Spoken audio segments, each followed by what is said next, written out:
We're going to start off tonight with some really good news. Strongsville International Adoption Agency was raided by the FBI. Here's why. The FBI has confirmed to Channel 3 News that they executed a raid on Strongsville International Adoption Agency Tuesday morning.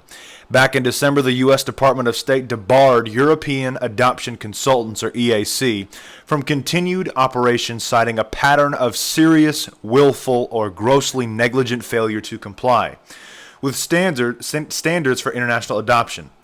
On Tuesday, the FBI raided their offices and the home of its founder, but they wouldn't elaborate on the nature of the raid, other than to say they were executing a warrant. Among the allegations by the State Department, the EAC failed to adequately supervise preventing the sale, abduction, exploitation, or trafficking of children. And they failed safety procedures that prevent solicitation of bribes, fraudulently obtaining birth parent consent to get the children here. The organization posted on their website in December, despite the fact that we disagree with many, if not most, of the statement and are considering the option of appeal, we still have to make a plan to transfer of all cases by the end of this month. The organization can no longer transact any adoptions, which they indicate left several families in limbo.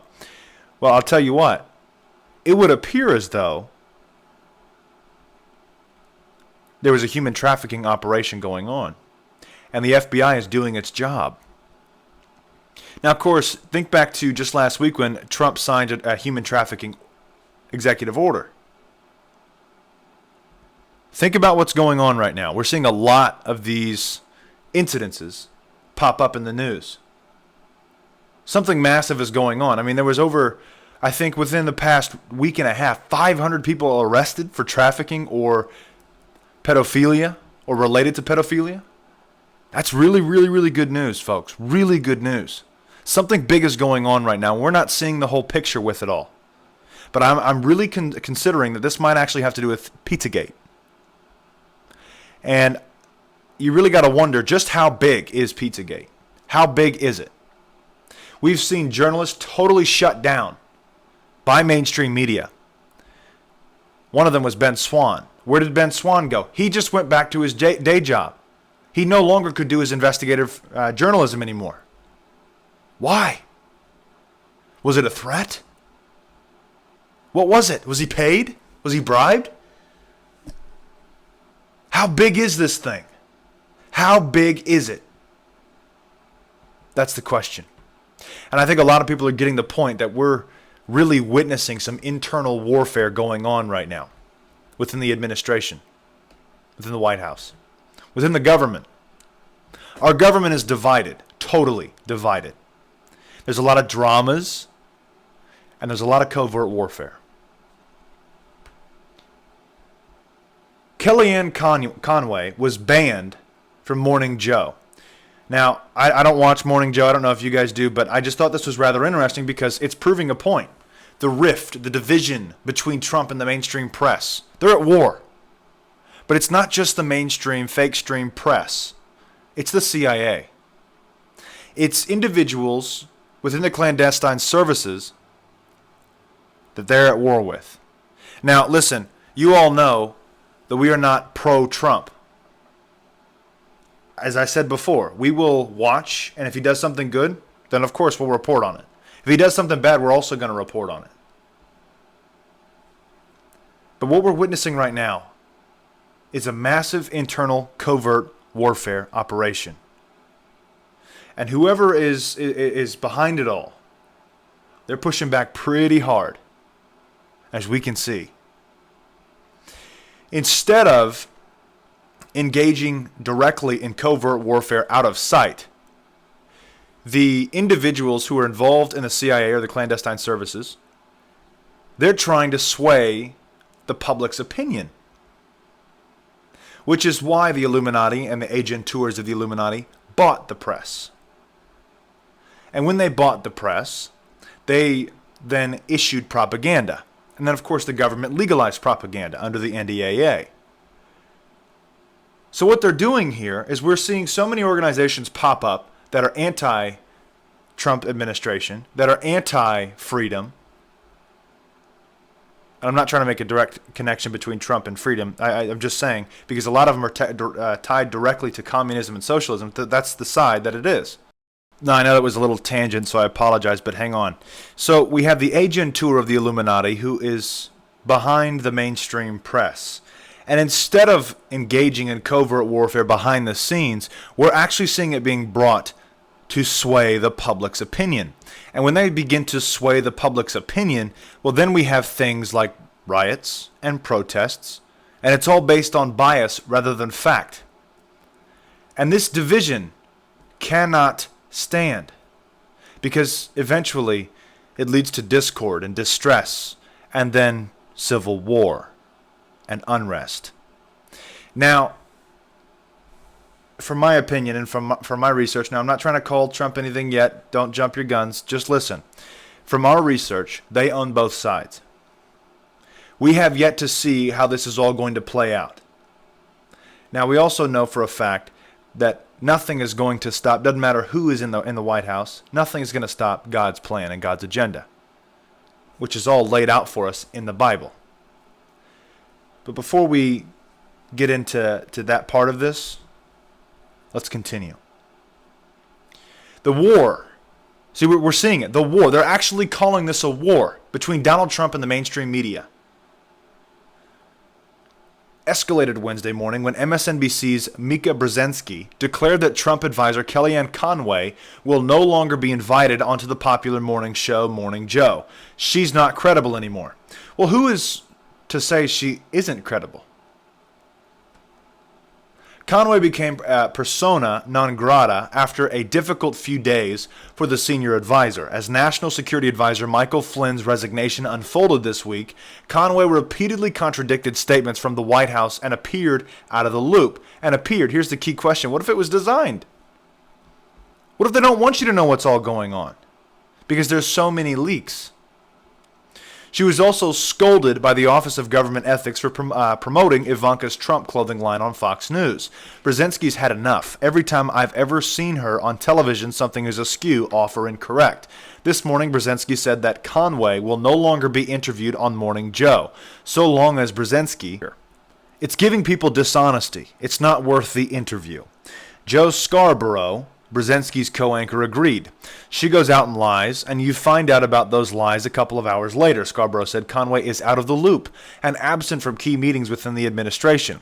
She's just saying things just to get in front of the TV set and prove her relevance, he said. Behind the scenes, she's not in these meetings. This is not the first time a mainstream news outlet has declined to book Conway. 2 weeks ago, Comedy News Network, or the CNN, decided not to book her on State of the Union, citing serious questions about her credibility. Well, I got a lot of questions about the CNN's, or I don't know why I'm saying the CNN, CNN's credibility.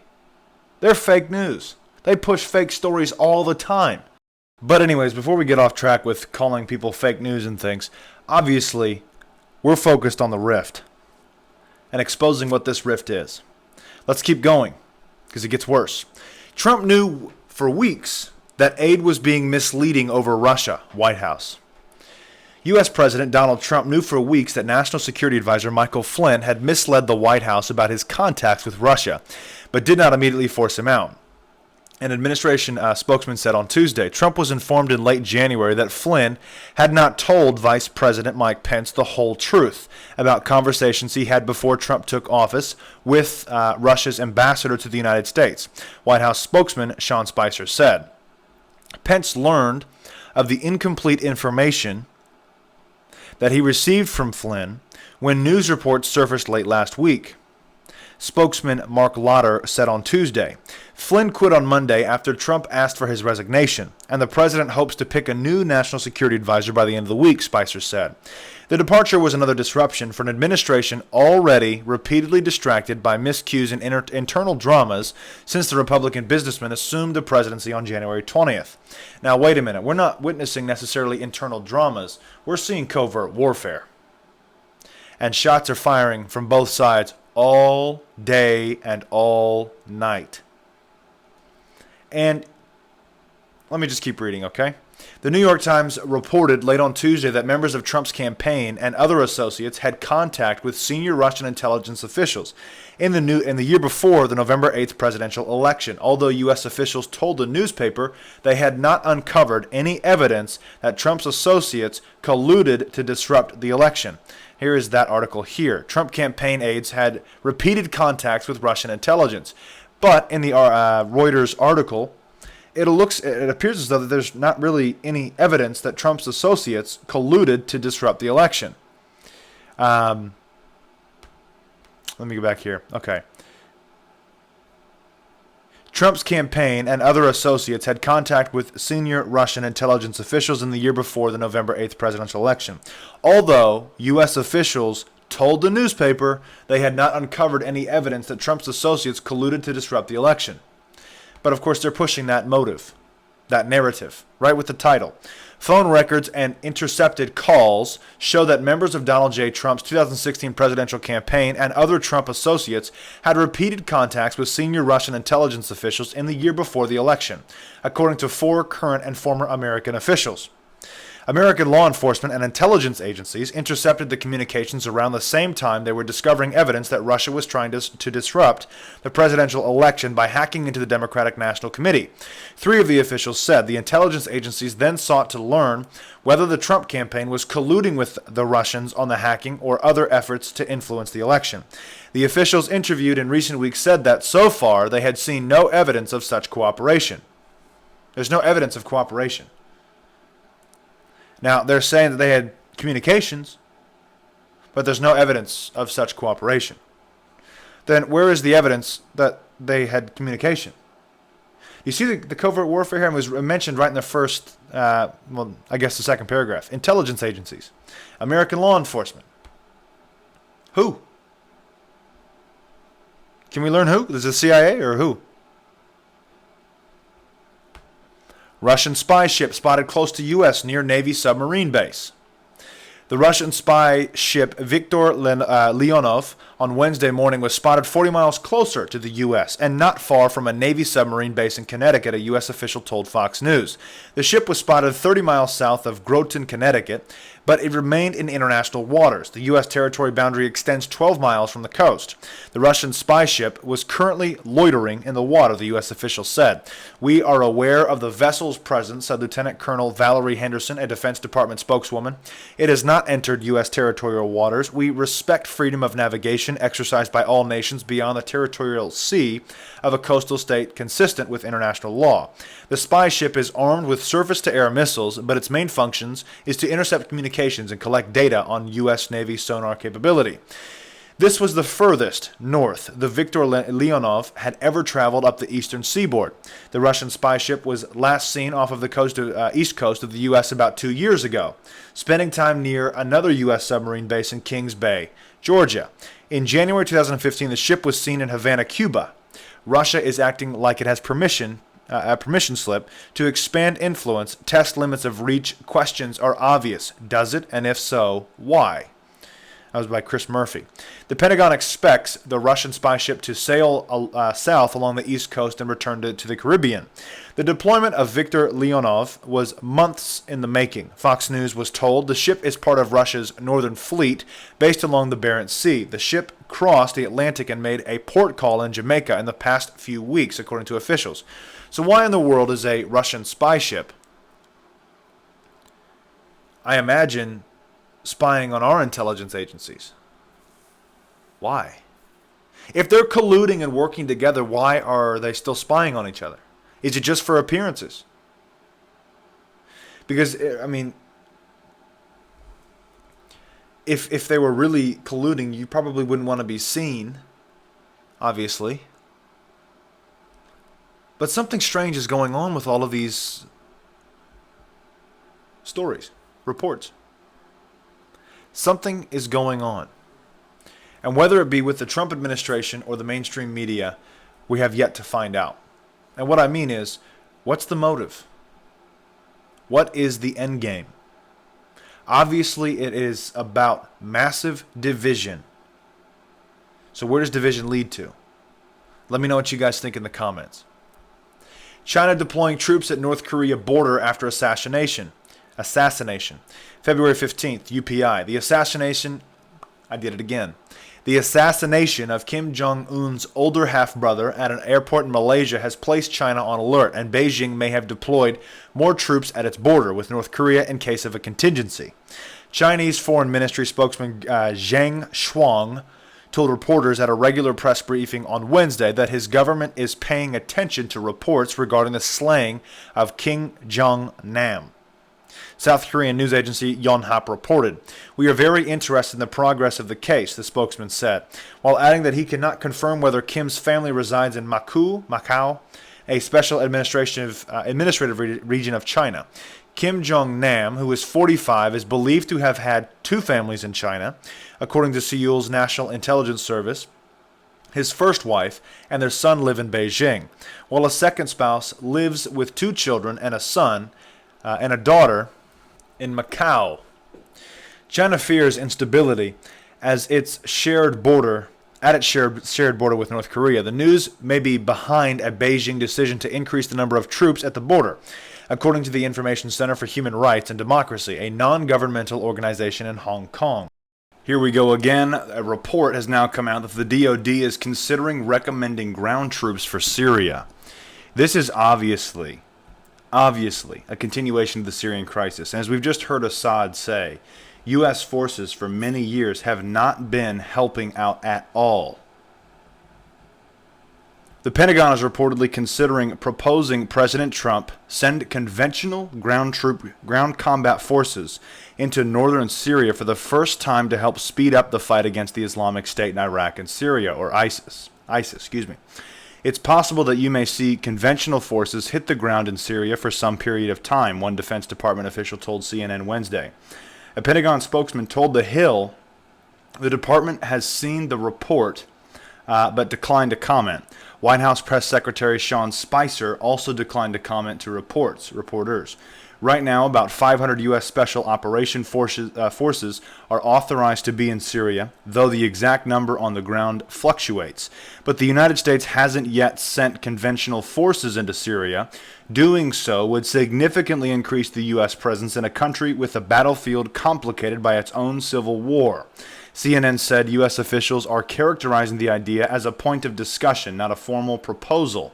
So, are we about to witness our troops now going into Syria? After all this time. You know what? There's something to this Syrian crisis, and it has much more to do with prophecy than what in the world the mainstream media is talking about. Of course, we know about the destruction of Damascus, and we've seen the destruction of Damascus.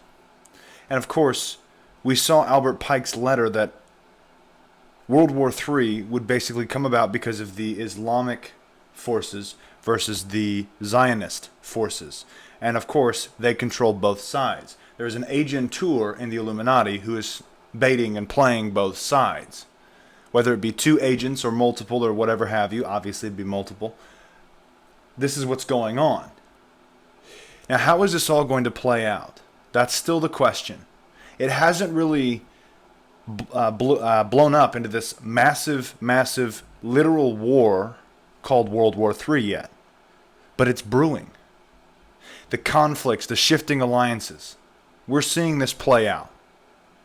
And of course, we all need to be paying attention to exactly what's going to take place with it. I would like to thank you all for watching and listening. Let us know what you think in the comments. God bless and carry on.